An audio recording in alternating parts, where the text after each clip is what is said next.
too. So I had a lot of feelings of I'll never be good enough. And that played out in my career, which I never realized until I wrote the book and put these words down on paper with the help of an actual author who knows how to put words in order. And I thought, man, I was screwed up from childhood, never believing I'd be good enough at anything. So I always just kept trying and working harder at stuff. You are a warrior. 321 status. What kind of vehicle is it? You are the very best your nation has to offer. 911. Multiple shots fired. They're asking you to lead. 5, we need a Bearcat. It's up to us. So 133, I need somebody that's got a visual on where the shooter is. You must be sound in mind, body, and spirit. 40 feet, where's the officer down? I have a rescue helicopter that wants to land and help. This is the podcast that will make you the one. Copy running eastbound. The one that will bring everyone back. Trouble, we have shots fired. Give me backup now. Because no one else is coming. We're going to have an officer shot. 100 block of East Street. Suspect is down. This is the Squad Room.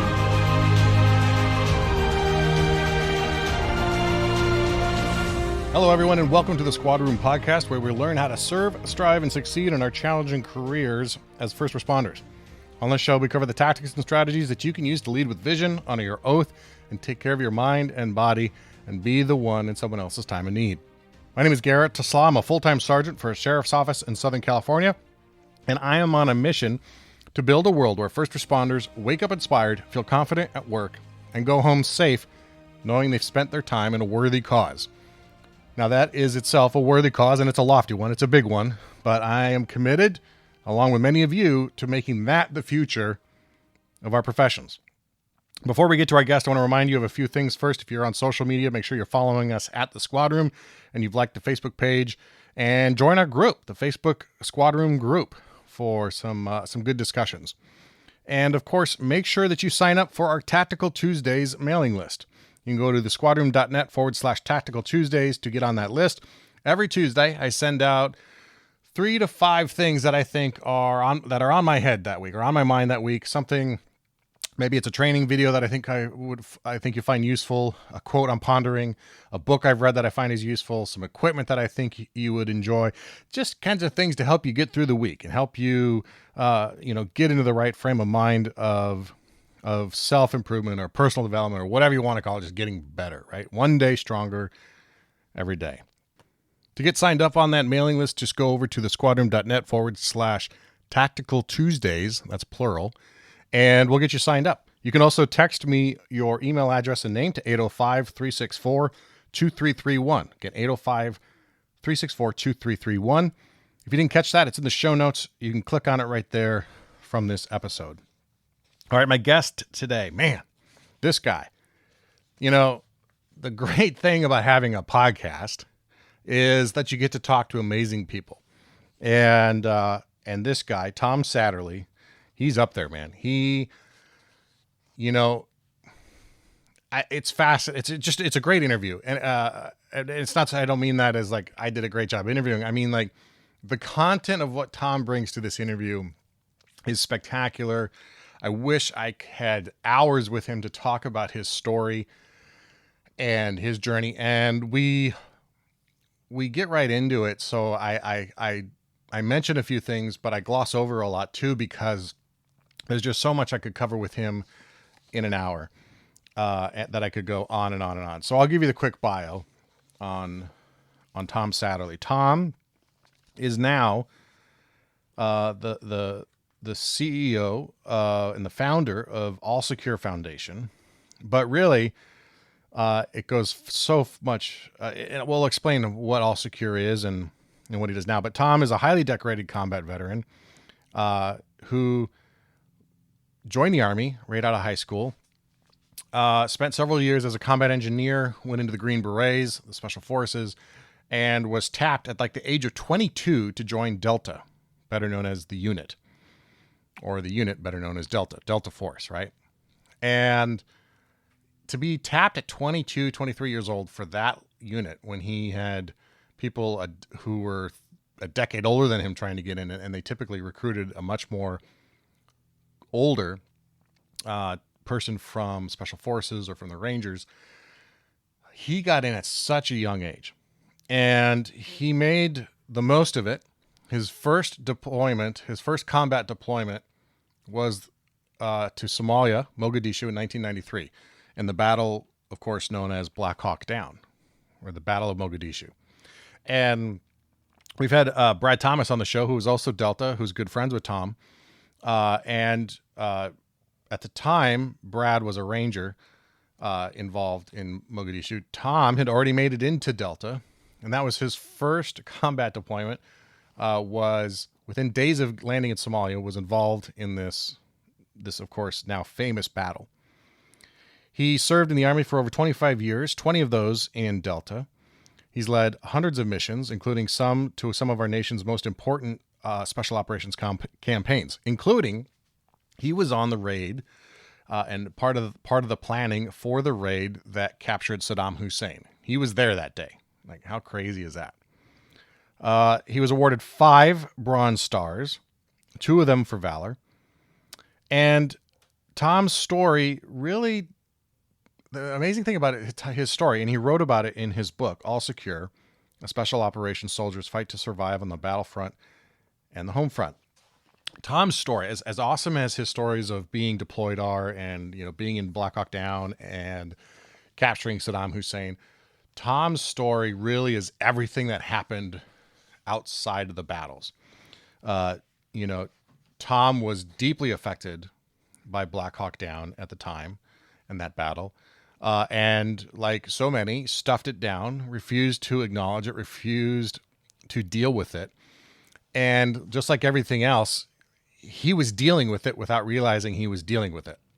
It took 3 marriages, a significant problem with alcohol. It took basically almost losing contact with his son, and effectively being yanked out of Delta before he was able to acknowledge the trauma and the PTSD that he had.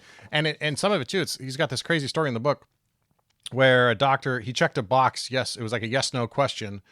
And he checks a box one way and the doctor decides, oh, you don't have PTSD. And so for years, Tom's just thinking he's like lost it. So Tom finally hits rock bottom and decides he's got to do something about it. He finally gets himself together. He finds his own path. He meets his now wife, Jen, and Jen's story is as amazing as his. And so I have a whole episode coming in the next episode with Jen Satterly. Jen is a certified coach and works with first responders and veterans dealing with PTSD. And she wrote a book of her own that's fantastic from the spouse's perspective. And so this is just a great episode with Tom where we discuss his journey.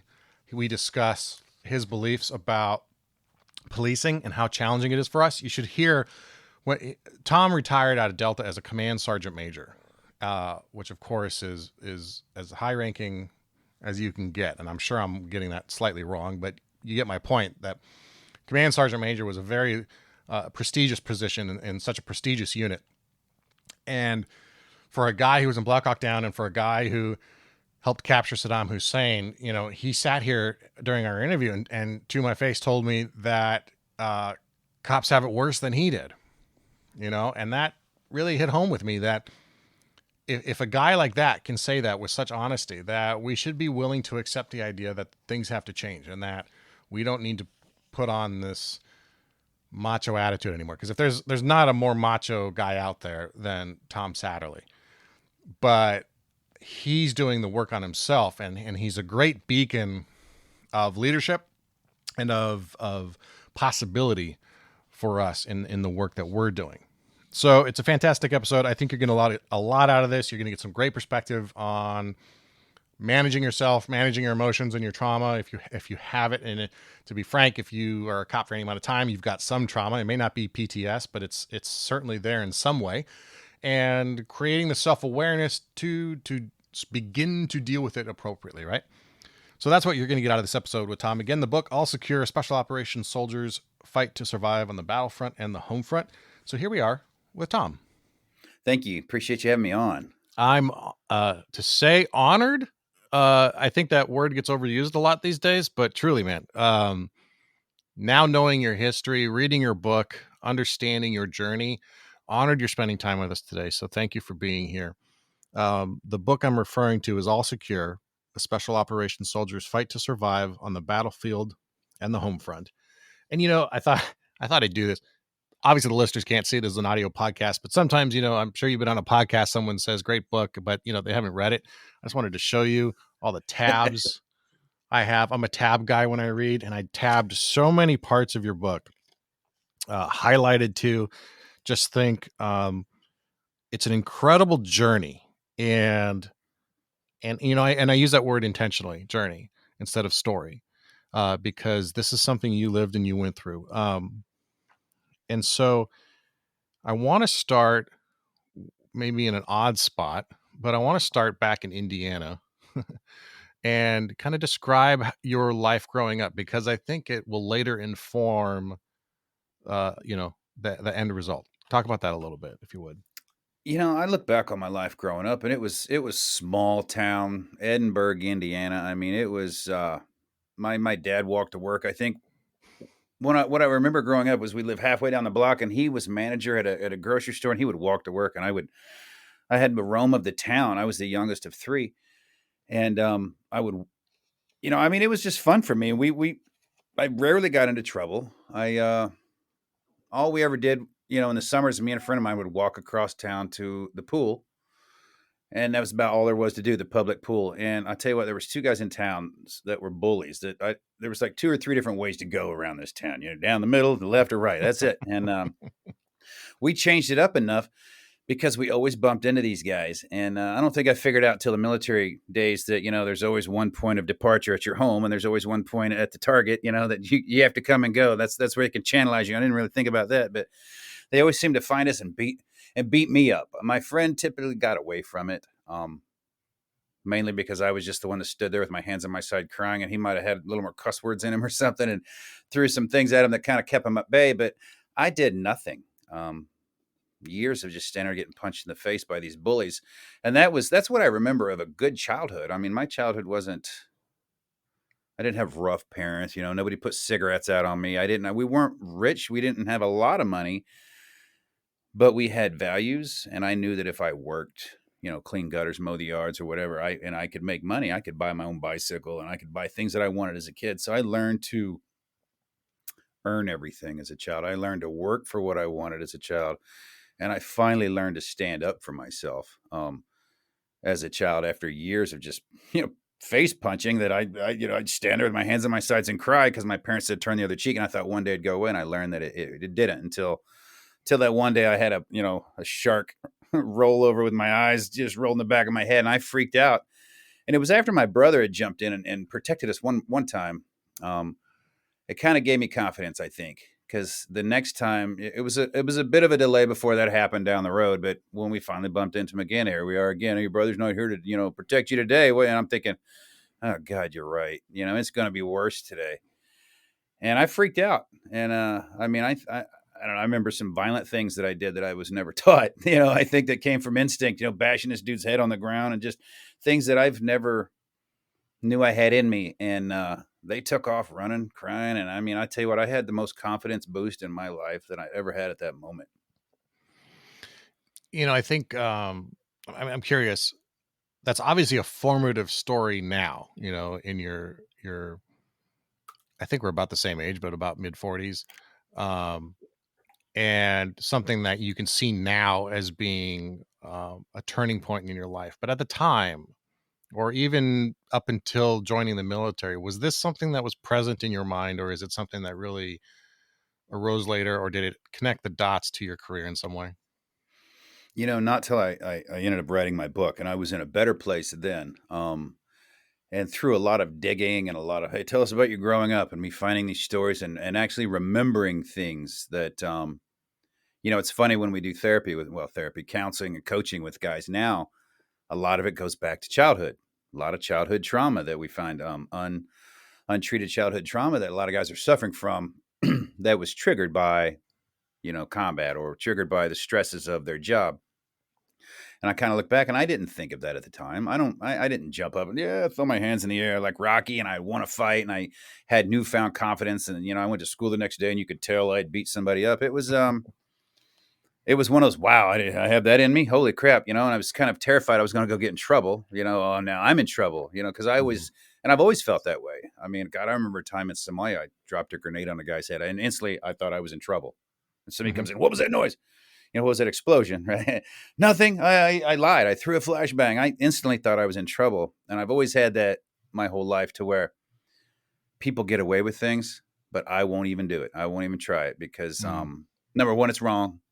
But number two, I'll be the one that gets caught. I'll be the one that gets rolled up for it. And I'm saying, what? Everybody's doing it, and then I get caught. So I was always that guy, but I didn't think of it then. I got picked on a lot by girls too growing up, just, because I had a lot of allergies. So my eyes would water, and oh, you're crying on the school bus. And here I am getting picked on by good looking girls, so it was, I remember that a lot too. So I had a lot of feelings of I'll never be good enough.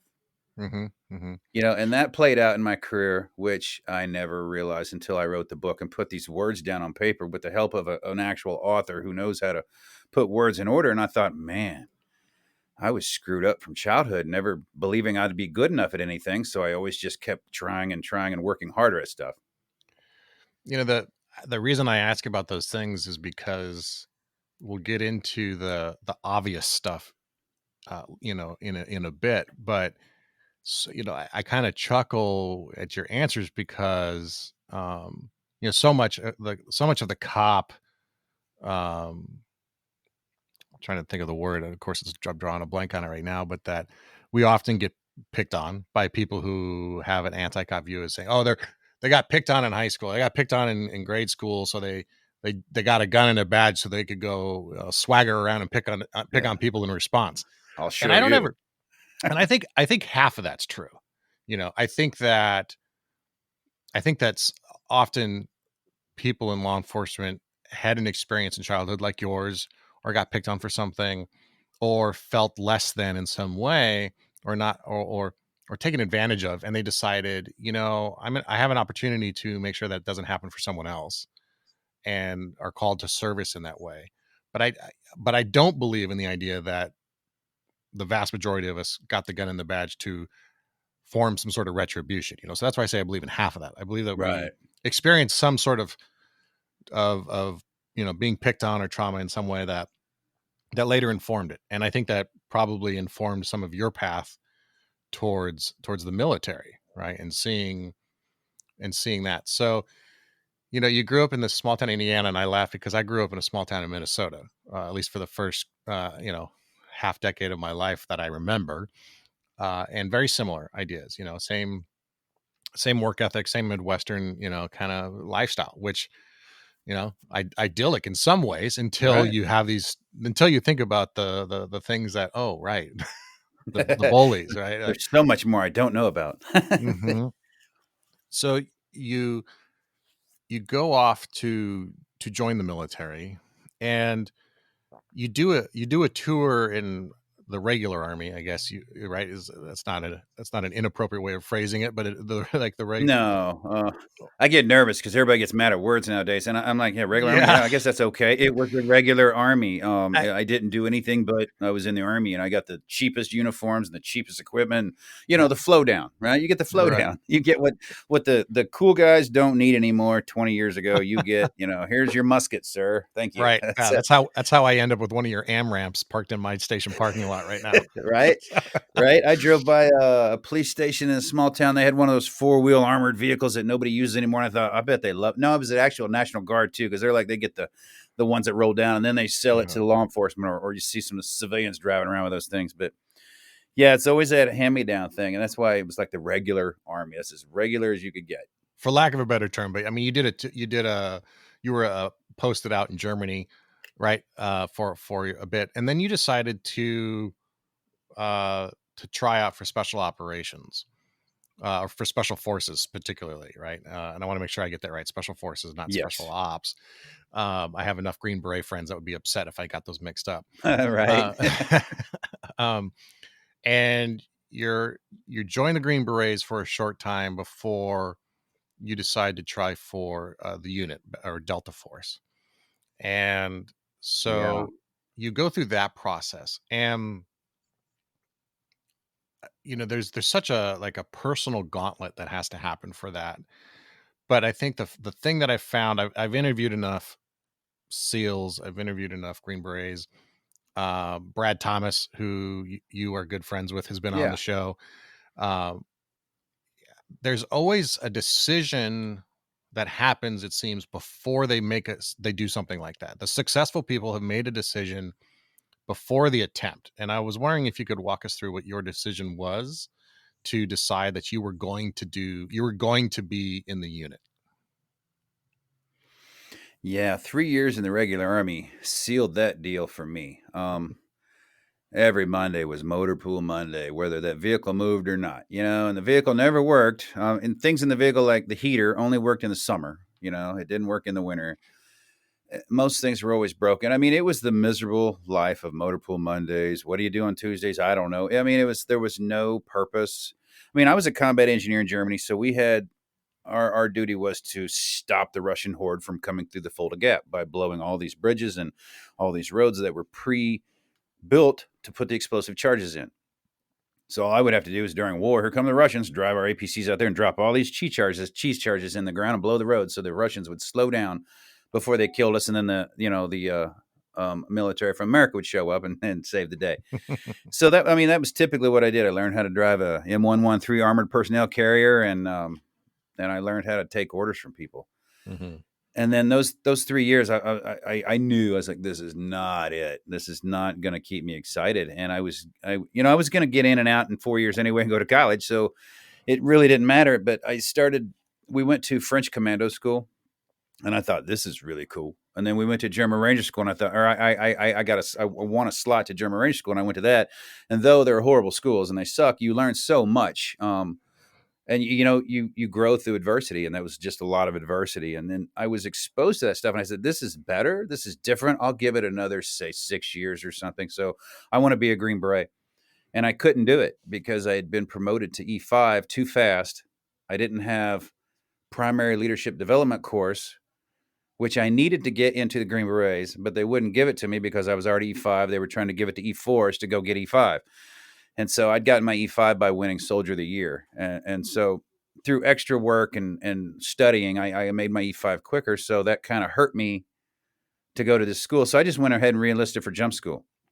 I thought, well, more regular Army, albeit jumping out of planes now, but it'll get me to Fort Bragg, and I can find some, the Green Beret recruiting office, which I did. And I got to Fort Bragg, went to jump school, got to Fort Bragg, and found the Green Beret recruitment thing. And I think at the end of that year, I had already had a selection date. And,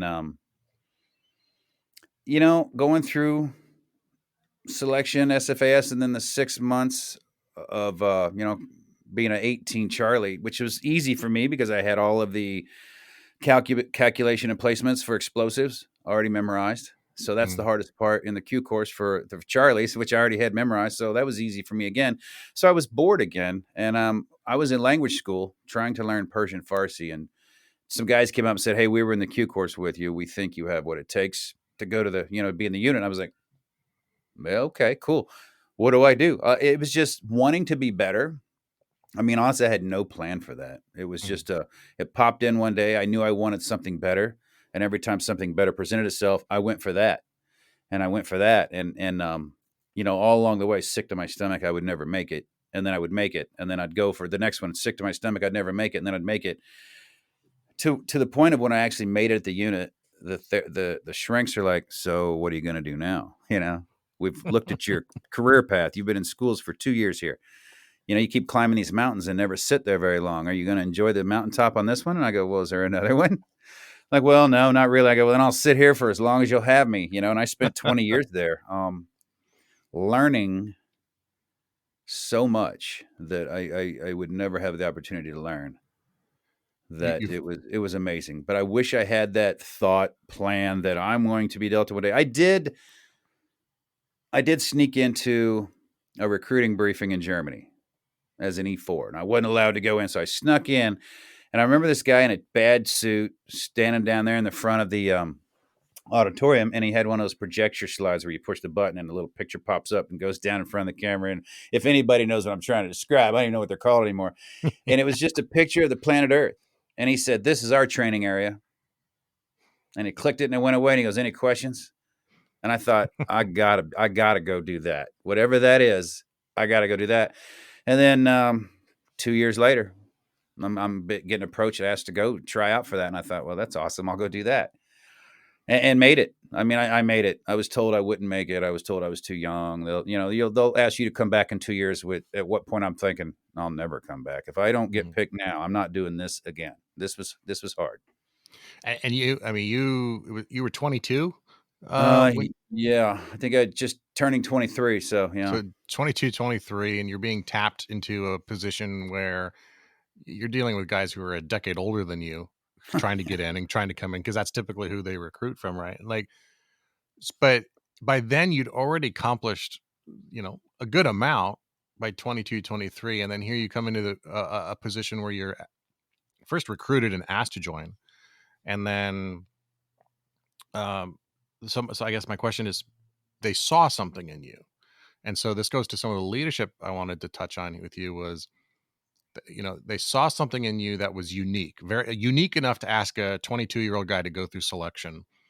And then, so I'm curious what those things were that you think they saw, because you continued to promote to the point of command sergeant major, which is a very highly respected position, very important position. And you were in a position, and then you went back and taught selection at the Q course too. And sorry if I'm getting my terminology mixed up, but you went and basically recruited and taught these people yourself. What are the things that you realized you had that you then later in your career looked for in other people? People that never quit. People that realize, well, maybe they don't realize. Maybe those people still don't even realize that if I don't quit, I might die. But just people who don't quit no matter what it is you're doing, because that's what you need. That's what you need to win. That's what you need in life. That's what you need for everything. You're going to fail probably at everything you do. At some point or another, at some level or another, you'll probably fail at everything you do. And if you quit at everything you failed at, well, you'd never go anywhere. So they look for people who continually are thrown routes and lanes and distances that nobody wants to do. I mean, and then they keep changing it so there's no pattern to form, where yesterday I did 2 points, today I did 3, now tomorrow I'll do 4, and then tomorrow you do 7. You're like, whoa, and the next day you do 9, and you can never keep up with what's going on. And people start to just, not for me, they start to quit. So they're looking for people that just won't quit, and with that, you'll get people that make, you can recruit and get people that make legal, moral, and ethical decisions, because when you work at that high of a level, you cannot do those things. You cannot do things that you hear other people getting caught doing. And now, 20 years of war, you're hearing those things in all the special operations organizations, and even ours. And it's sad, but again, we're all human, right? And that's where we fail. People hit me up all the time. I'm so surprised that you said this in your book. I'm so happy that you finally, you let us all know that you're not robots, or you're not, I don't know, some kind of gods. I'm like, wow, people think that, really? Because we're just humans that just didn't quit along the way, or we chose that path. We all have little lives that we live, and they're all necessary. So I wonder then if part of, because to me, hearing the that never quit, do not quit mindset is essential to achieving the objectives and goals of getting into something like Delta. However, there is collateral damage that comes with that, I would imagine, right? In that you talk about it in the book, this cycle of if you're always on the momentum of never quitting, there's a tendency to never pause. There's a tendency to never step back, because you're always driving. And now 20 years of time there, 20 years later, how would you, someone who's going into the unit now, or for us it's cops and first responders, we have a similar drive, I think. It's obviously not as hard to get hired in policing as it is to get into, say, Delta, but the operational tempo, I think, is actually quite similar. When you think It of a is. cop on the street who, works 4 days a week, maybe 5, and they got their 3 days off, by the time in those 3 days that they've recovered, physiologically recovered from the stress and the hypervigilance of being on patrol, they're back at work. Yeah. And so you deal with a 20-year cop, I don't think is that different than dealing with someone 20 years in a deployment kind of setting. No, it's harder. It's harder. Explain You that for cops me. are the worst. You cops are the worst, man. You all around, you're the worst in self-care because we do a lot of first responders, and if you're firemen or whatever, okay, they're a little more in tune. The paramedics a little more in tune to their feelings and emotions. Cops, oh my God, guys, like straight special ops guys all the way through, and they call, and the first thing out of their mouths, mine's not like yours, my combat's not like yours, or I didn't do as much as you did. I'm like, oh, like if I had a penny for every time I heard that, and that has nothing to do with any of it. Has zero to do with how you feel is what you did. And you have to explain to people, especially cops, because they're so ingrained. Number one, they're so in tuned to helping others, while simultaneously they probably hate those people by now. Not physical hate, but just that mental thought of, I'm so tired of human beings because of all of the sick, evil things you see people do. And you can't help but look at this person, and just assume it's going on as well, right? I mean, 99%, 90% of the time, you'd probably be right. You just learn how to look at what's out there. You learn to look at what's real, and you would judge it and assess it. And most people don't. And you know what? They should thank you guys for that. People are like, thank you for your service, sir. And I'm like, yep. And then cops, people hate cops because no one likes to get caught doing wrong, right? No one likes to get caught speeding. I mean, and when I'm speeding and a guy pulls me over, my shit's hanging out the window. I'm not, well. I'm like, I just want your day to be fine and go along with it. Not because you might shoot me, but because I screwed up, right? And it's like guys with cheating. Oh, I got caught cheating on my wife. And I go, cheating's like speeding, bro. You didn't get caught the first time you cheated or the first time you sped down the road. You did it so much it became normal, and then you got caught doing it. So our brains change. And law enforcement, you live in your combat zone. Your days off are in your combat zone. Your family's in your combat zone with you, and you probably bump into people you've arrested. I've heard stories. I arrested a guy the next day in Walmart. There we are. He's trying to fight me in front of my kids. It's got to really suck. So you're always on edge. And that natural. And I say this now even more plainly because I used to say it. Everybody's like, oh, I don't want to say it because somebody will get mad, but you end up hating people, right? You deal with the scum of the earth and you end up hating people and you end up putting them in boxes. Everyone does it.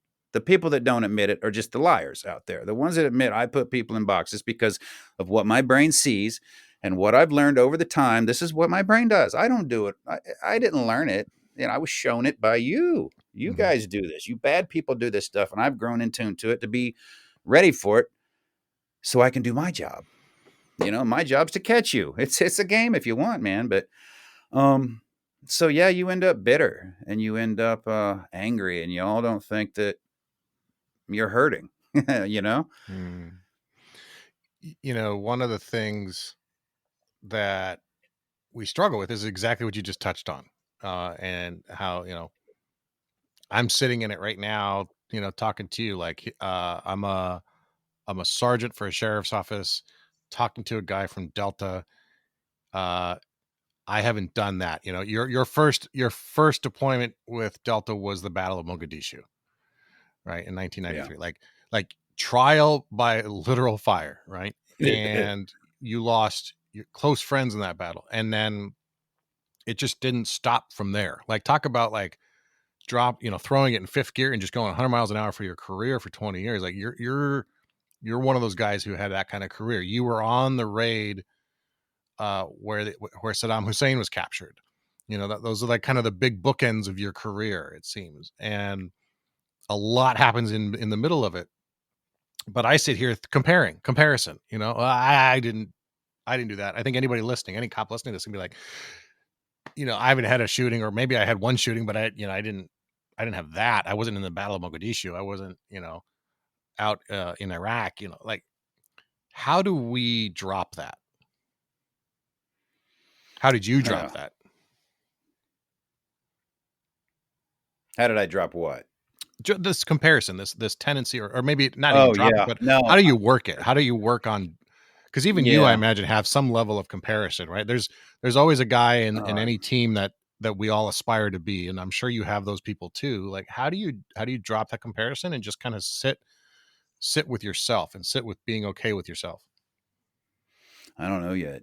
I'm still trying. That's an awesome answer. I fight it every day.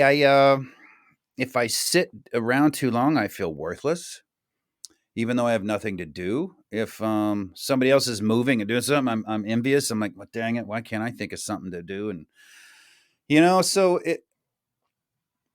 of my entire career, I'll tell you the thing that sticks out above a lot is the day that, as a team leader, the four guys on my team, as we're doing an event, a Sergeant Major Day event, where you got to run, swim, blah, blah, blah, everything just to try to kill you. And it's all team events. We always won. Our team always won. And I remember the day out of a 20-year career in the unit doing a training event on Fort Bragg, to where one of my team members is trying to take the sledgehammer out of my rucksack because it's weighing me down, which therefore I'm slowing the team down, right? And for the first time in my life, I'm slowing my team down, my young team members who are probably 15 years younger than me, and I'm hate myself. I won't let them take it. I'm fighting it, and I finally give it up, or they wrestled it from me. I don't know. And I could run faster, and we passed the team that had passed us, and we won or got second, instead of worse. But out of a lot of the things I've done that are kind of cool, that hits me hard. The day that I remember thinking, this is it.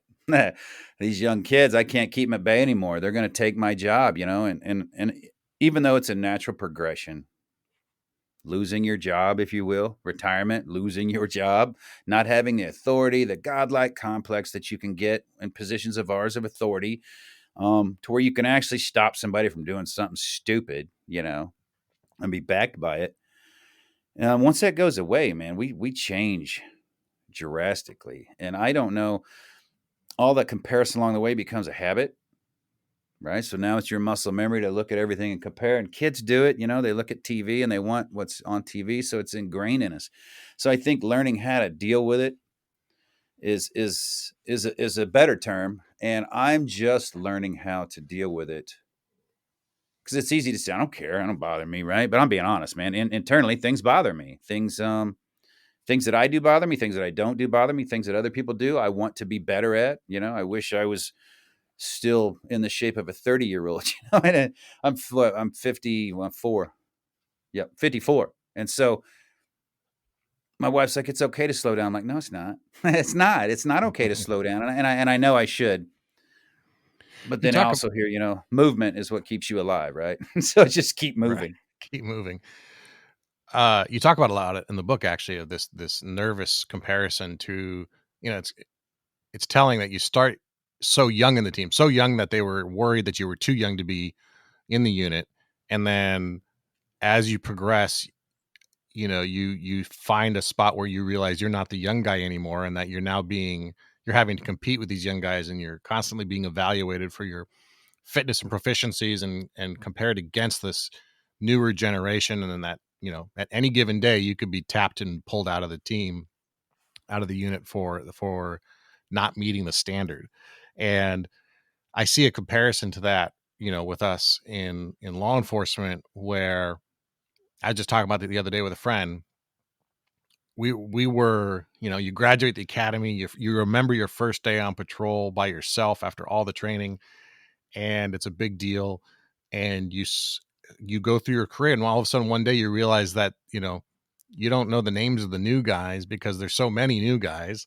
Yeah. And everyone's like talking about you as the veteran now, as the guy who's been around, who's done it, or all that. And there's a funny shift in your career at that moment, in that life space that you're in when that happens.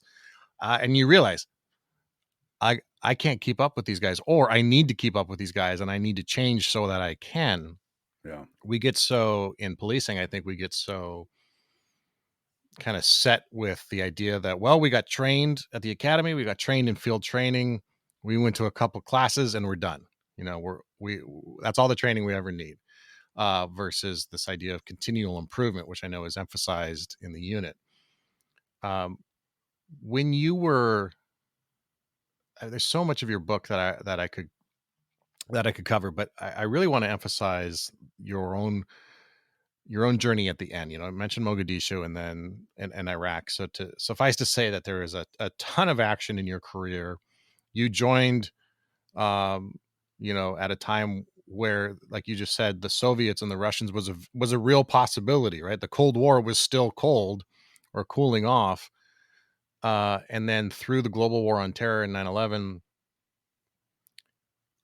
and then the wheels start to come off. And I'm curious, I like to ask people, when was the first moment you realized the wheels were maybe starting to rattle a little bit?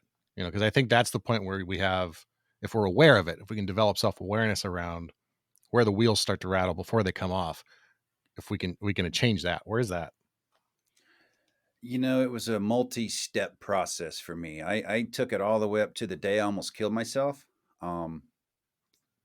Denying, just living my life and thinking this is it, right? This is what we do. We drink a lot, we work hard, we play hard, and we don't care about anything else, right? This is just this is what life is. And I was retired and working, and it just hit me one day during our job. Towards the end, I thought, man, this sucks.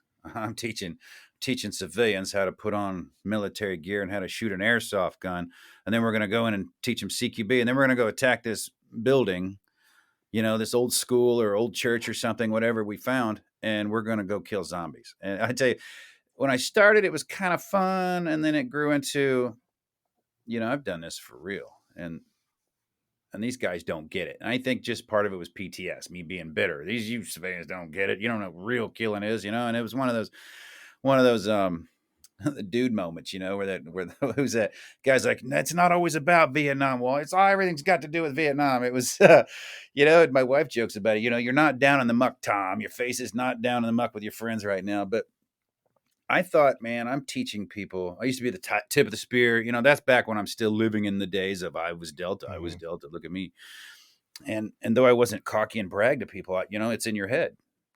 And when you're doing something other than that now, it's comparison. Mm-hmm. And this job was just embarrassing. And I thought, man, my time on earth here is done. I've done what I came here to do. My relationship was failing at the time. My son wasn't talking to me because I was never home anyway, and I'd never been home. And I just thought, I got a pistol in my bag. Let's just do this. I'll park the car. We'll do this. So I parked the car, and everybody went inside kind of, and Jen was one of them. I didn't really know her at the time. And she stopped me just by texting me over and over because something was different, right? And she just, why are you in the car? What's going on? Hey, by the way, you're late. And with that, no, I'm never late. So that threw me back into, I got a mission. And I, cleared my pistol, put it away. And that was the start of whoa. I was so terrified that I almost did that. And I told Jen about it a couple months later. She started talking to me a bit. And then my wedding night to Jen down the road was a horrible night.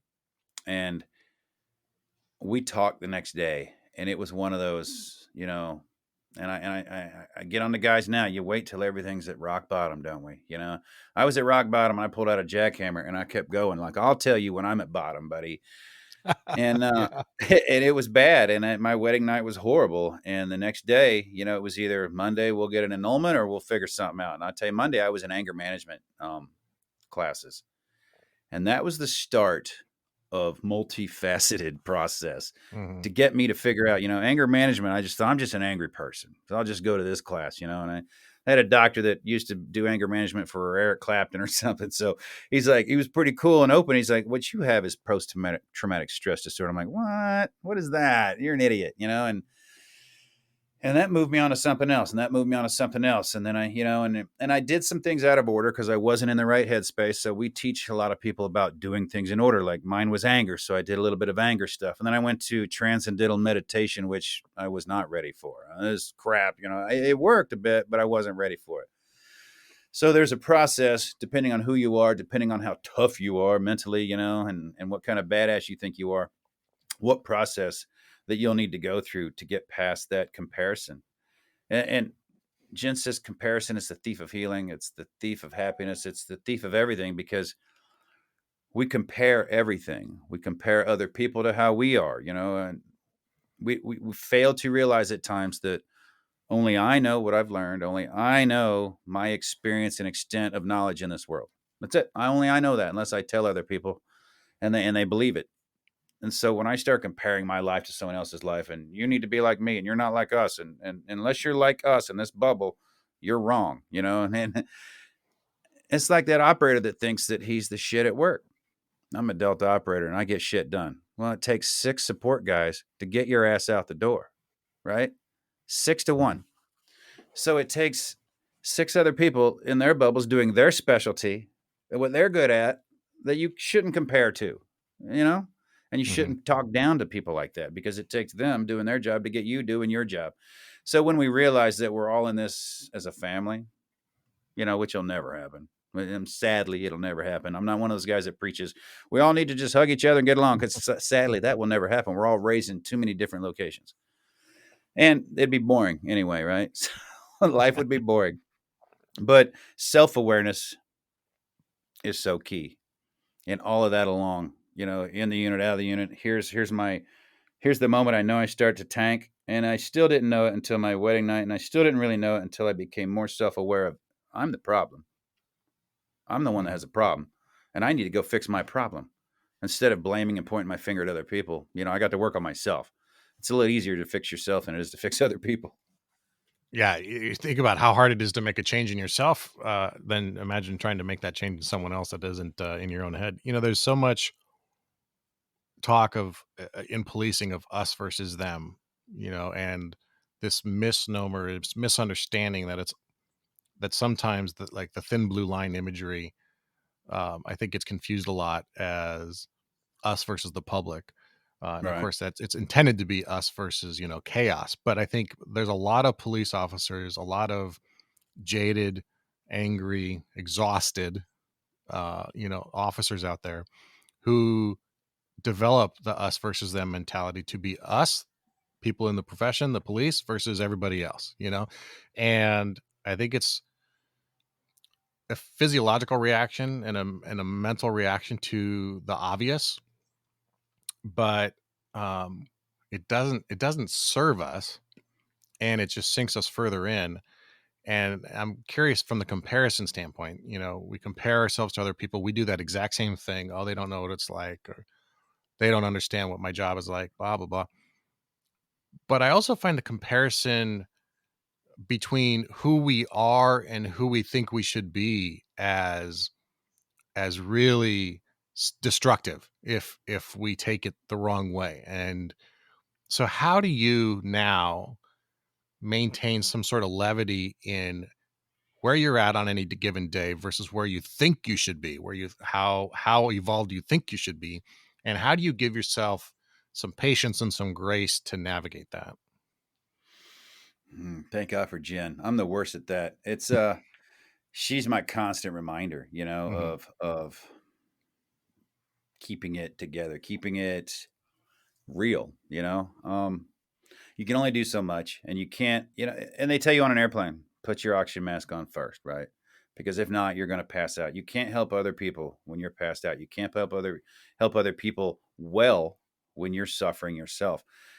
And a lot of us want to help other people over ourselves. So there's the catch, I'm fine. I call my friends, hey, you want to come to an event? You want to do this?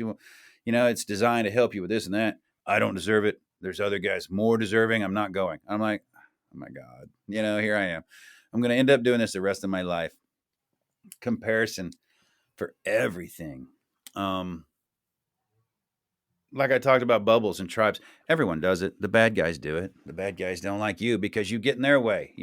Speeders don't like you because you get in their way. People who are late from work don't like you. Drunk drivers don't like, cops. So we all put ourselves in bubbles where we don't like other people because of what we think is their fault, right? It's their fault. It's, it's the cop's fault that I'm driving down the road drunk and he pulled me over. Now I hate him, Mhm. and it's all just shame. I mean, honestly, if we all are honest with ourselves, more than likely it's shame. It's something we've done ourselves and we're taking it on another person, or life has shown us this over and over again. And biologically, that's what our brains expect to see. So that's what we say. And when we put ourselves down, your thoughts become your words, become your actions, right? Over and over and over again. So what we tell Mhm. ourselves in our head over and over again, I'm not good enough. And that's that comparison. I need to be better, or I'm not quick enough, or I'm not smart enough, or I don't know enough, which is all fine. Stop for a second and make out that quick plan. Well, where am I not? And where do I want to be? Okay, here. Mhm. How do I want to get there?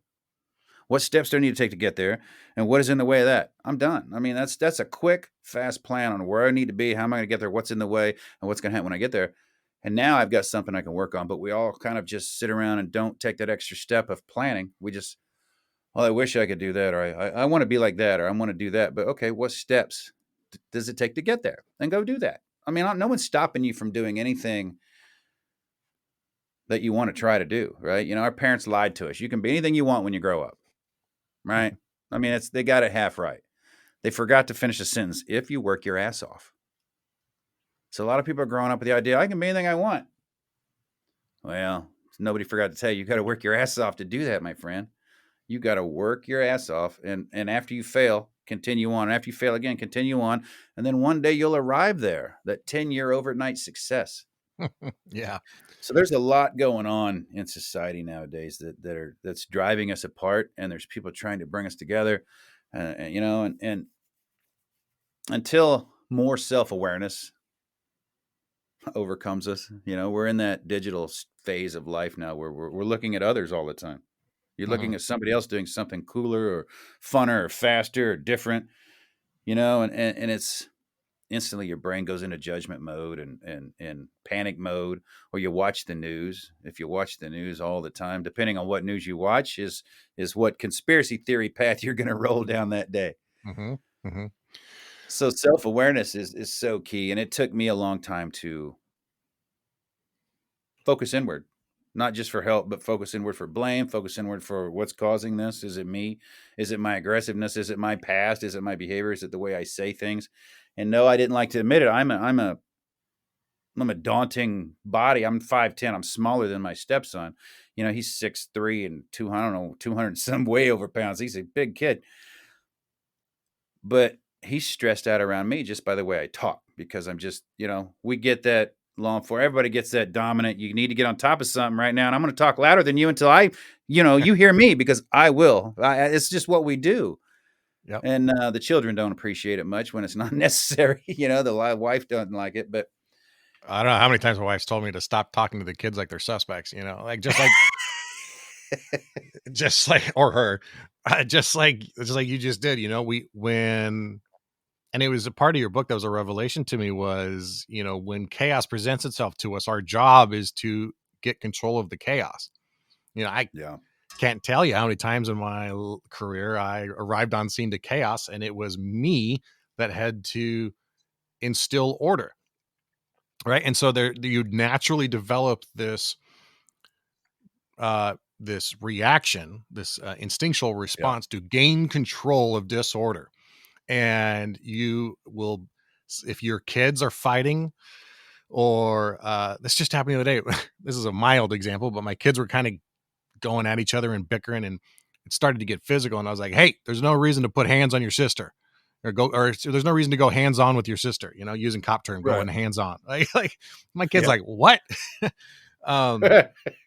That's a minor example, but there's plenty of times, especially earlier in their lives, where things are chaotic and there's noise in the house, and the kids are starting to argue, and it's you get this welling sense of losing control, and to regain control, you overreact with that knife hand and the you will do the Oh, command yeah. presence, and then you go from dad to cop, like, and everyone else You is standing physically around. change. You do. I bet you physically change too. My wife has said that, and I've heard that from others too. You your shoulders go back, you stand up and you move into that command presence kind of mode that we're taught, which is crucial, right? Which is survival. Yeah. But we don't understand that this is not a life or death situation. This is not a chaos scene that we're rolling up on. It's two kids fighting over the Nintendo. And that's the importance of training. And that's how strong training is. Now we can go the other way with it, right? That's when I catch people and tell them it took you 10, 15, 20 years to get up here. And it was all through training. You weren't born this way. Now you want to be this way and you're like, I can't get there. It's training in the other direction for something different. It's training.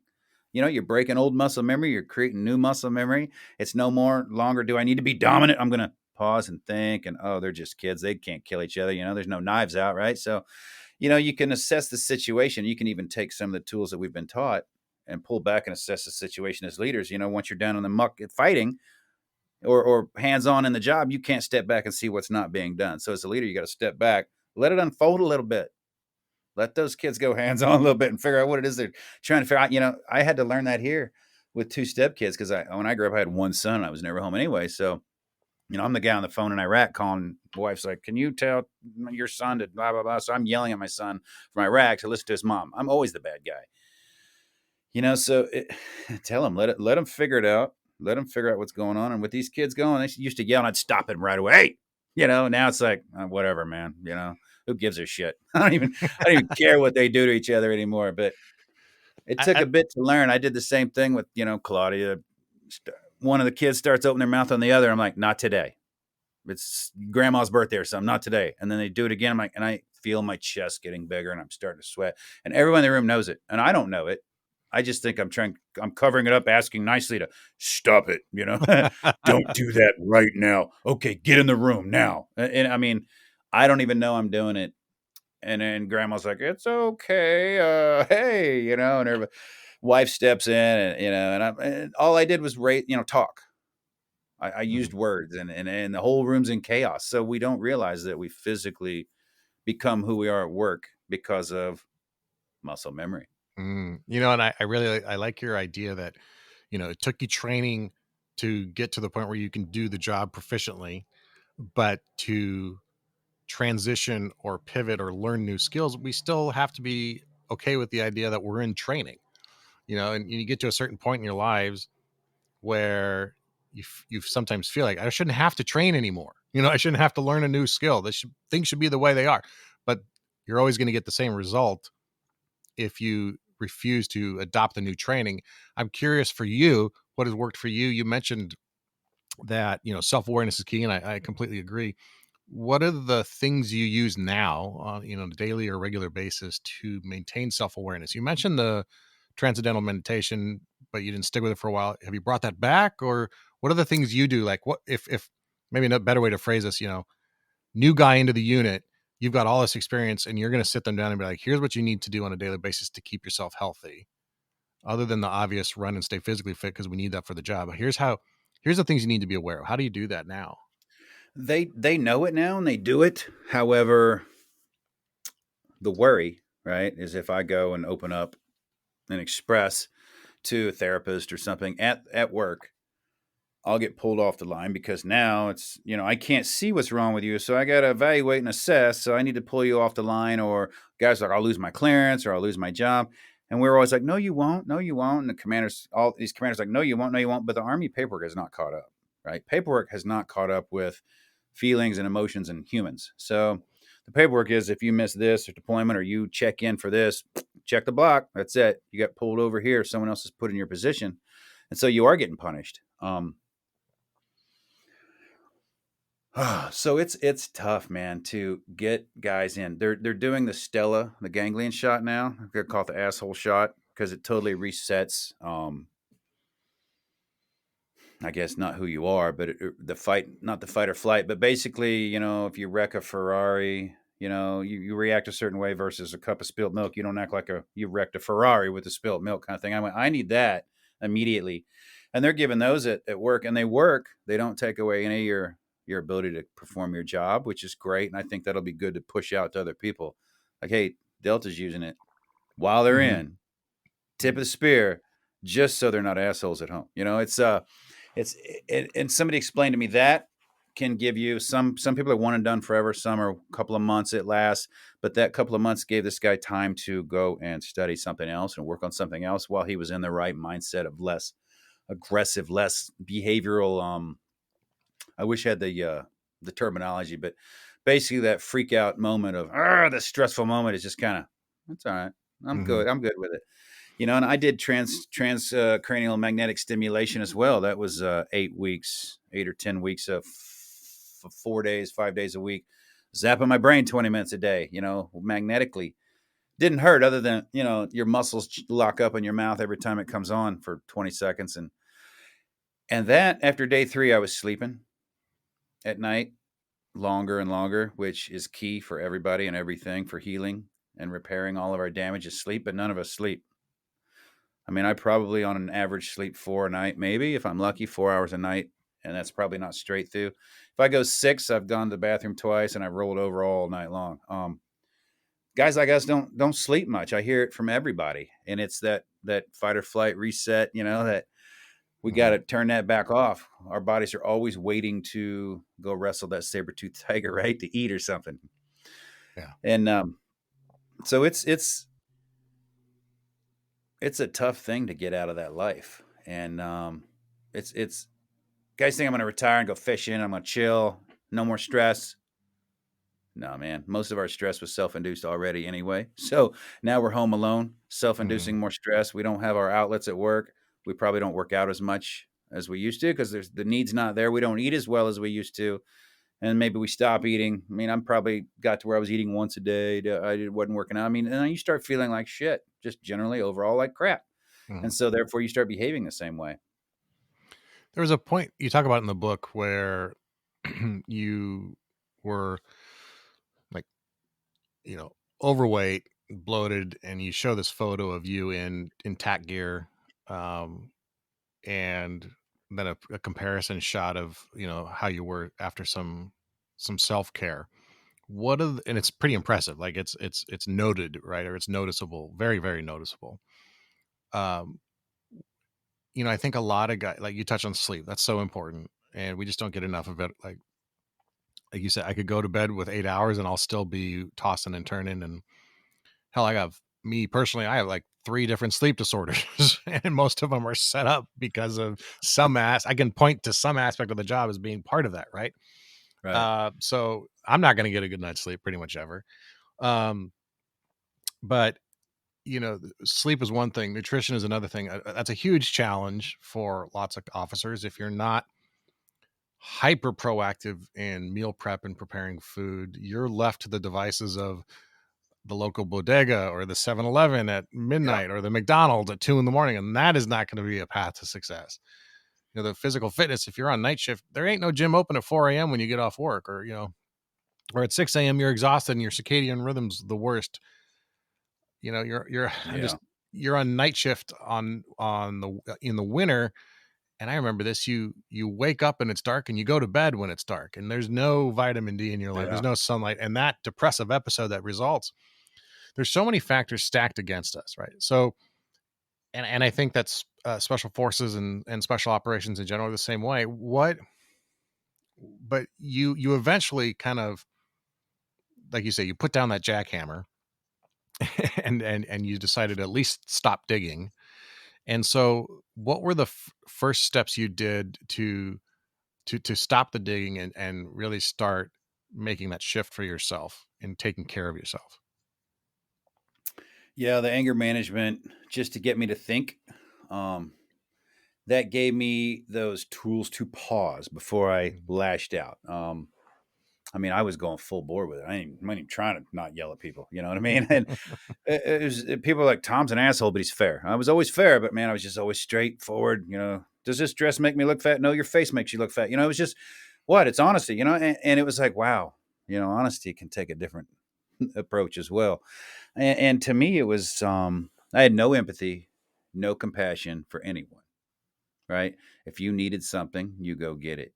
If you're hurting, go get help. And what I didn't realize was I was hurting and I wasn't getting help. I was just covering it up, again, putting on a thicker and thicker mask every day, acting like somebody different. Yeah, Man, day to day, what I do now is I try to be healthier.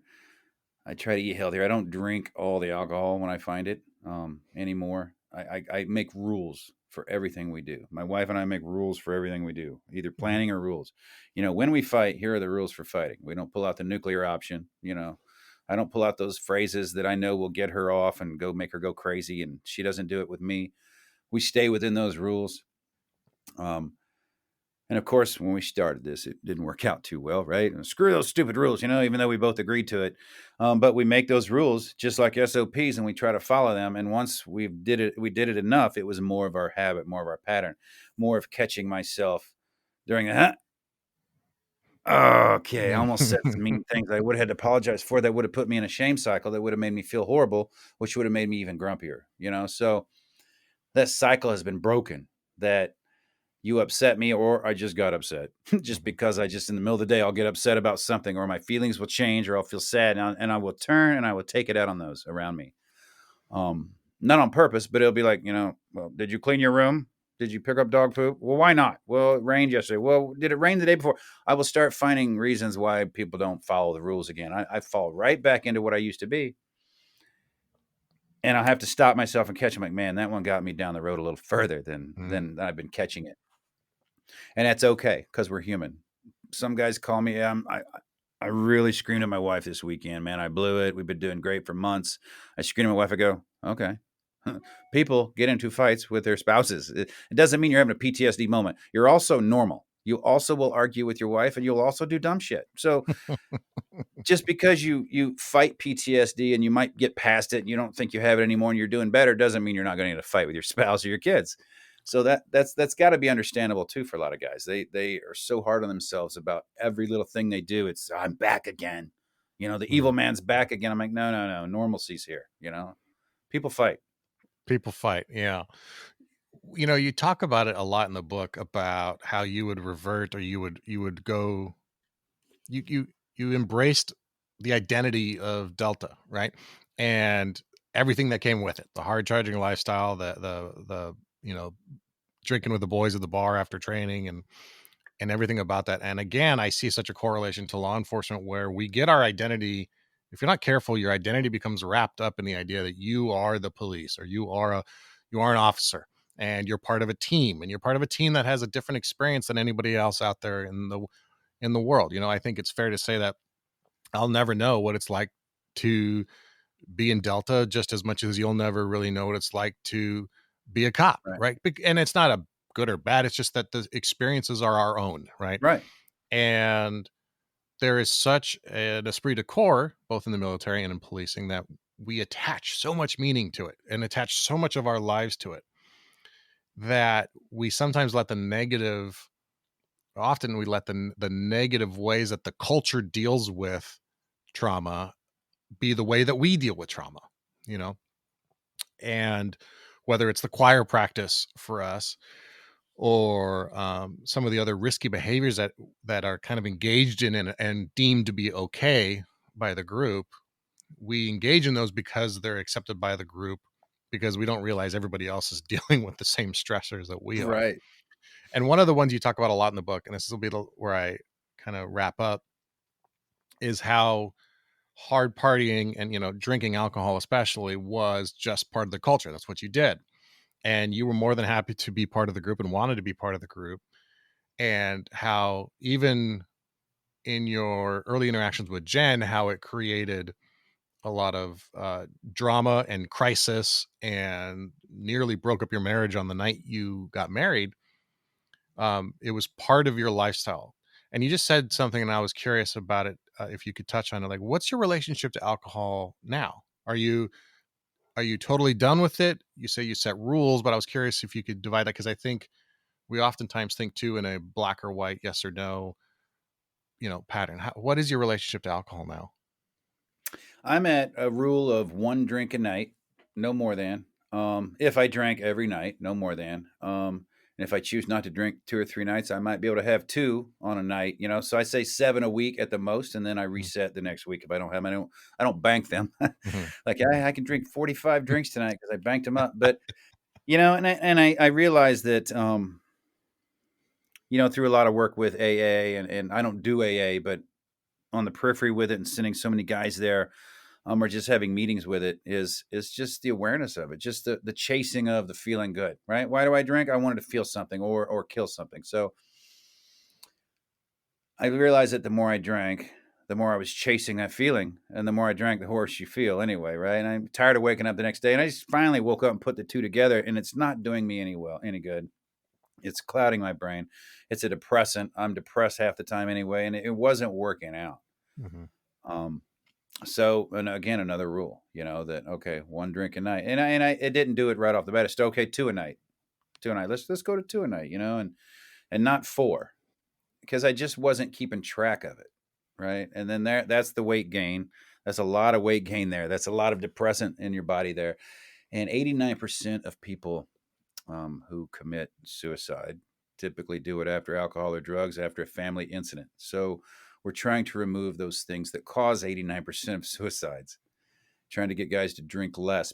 So many stories of guys laying out their jewelry, writing notes to their kids, start drinking with a pistol, and thank God they drank too much. They're looking for that fine line to be drunk enough to be able to do it, and got too drunk and passed out and woke up the next day. Oh, thank God, put everything away and tell you about that. Repeated stories of this. If you need it to kill yourself, then you probably don't need it at all. Mhm. We don't tell people, hey, don't ever drink. That's not what we do. If someone has an alcohol problem, we don't assess it. I'll talk to them about it. We'll send them to somebody who does that, because just quit drinking doesn't work for some people. That could kill some people, and it takes more knowledge in areas like that. So we partner with people that do alcohol and drugs mixed with PTS, like Warriors Heart, things like that do first responders and military Mhm. as well. Love those guys. So we tackle one thing at a time.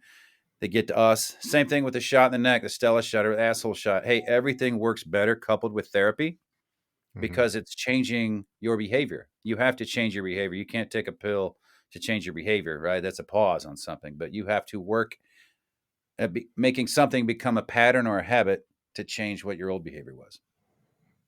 That's a great spot to end on. I couldn't really say more to that. I think it's fantastic. Your book is All Secure: A Special Operations Soldier's Fight to Survive on the Battlefield and the Home Front. Tom, thanks for your time. Where can people learn more about what you're doing now? Where can they find you on social media? What's the website and the book? Yeah, we're on all major social media platforms as All Secure Foundation. I think Twitter, we're All Secure Vets. Our website is allsecurefoundation.org. Everything you need is on there. You got my book, Jen's book. You can donate. You can ask for help there. There are videos and resources there that you can get help with. And we're about ready to drop online courses that people can watch. It's kind of Jen and I going through therapy with our therapist, going through things that we want people to work on. So you can actually watch this and then have online courses. But 100% of every donation goes directly back to programs.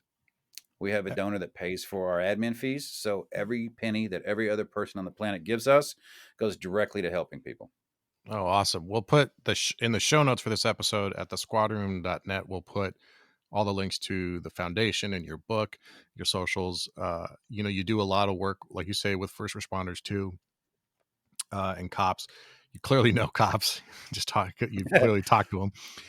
And I want to mention too that, we've mentioned her in passing in the episode, Jen, your wife, who's got an incredible story of her own, who wrote her own book about how to navigate PTS, kind of from the spouse perspective, and then her journey as well. Amazing story. She is also going to be on the Squadron. She's going to be on the next episode. So, and I wanted to do them separately so that people could hear your story and then compare and contrast it to hers without muddling the two, because I think they're both such amazing stories. So just look for Jen's episode 2. It's fantastic. And she's really puts her heart out there to help all the warrior professions that are out there. The book's available on Amazon. It's great. I highly recommend it. You are raw and honest throughout that book. You have some great stories, but what really strikes to me is how authentic you are in your willingness to approach the fact that here you are a command sergeant major, and if you can get help, and if you can admit that there's a challenge in your life that There's pretty much, I can't think of any other profession in the world, any other rank or any other unit where I can't look to and say, if he's willing to do it, I can too, you know? And I think that's what comes across in the book for anyone who reads it, for any cop who's out there, any firefighter who's looking for a path or looking for some inspiration, someone who's done it in advance of them. I think the book's great for that. So Tom, thanks for writing it, and thanks for being with us on the show today. Thanks, Garrett. I appreciate you having me on.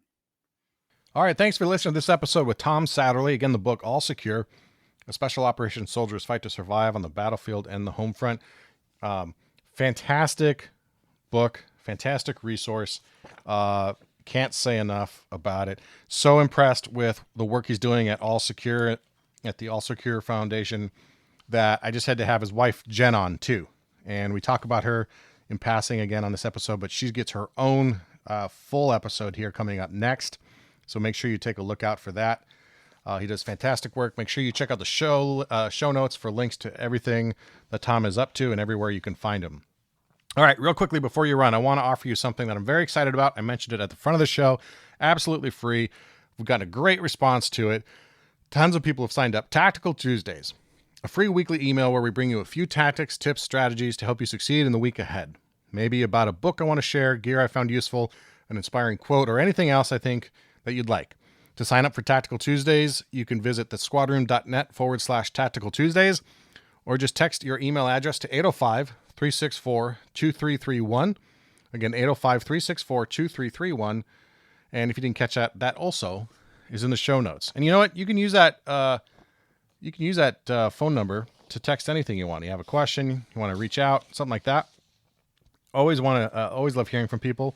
You can use that phone number. And of course, you can always email me, Garrett at the Squad Room. If you want to know how to support the show, there's a couple ways you can do that. If you heard something today you like, if you got something out of this conversation, please consider leaving a review on the podcast player of your choice. If you got a few extra seconds, please consider leaving a comment with your review. Second, share this episode or any other episode with someone you know, love, or care about who needs to hear what we talked about today. You can share this episode right from our webpage at thesquadroom.net and from most podcast players. And of course, join us on our Facebook group and follow me on social medias at The Squad Room. All right, until next time, take care of each other and stay safe.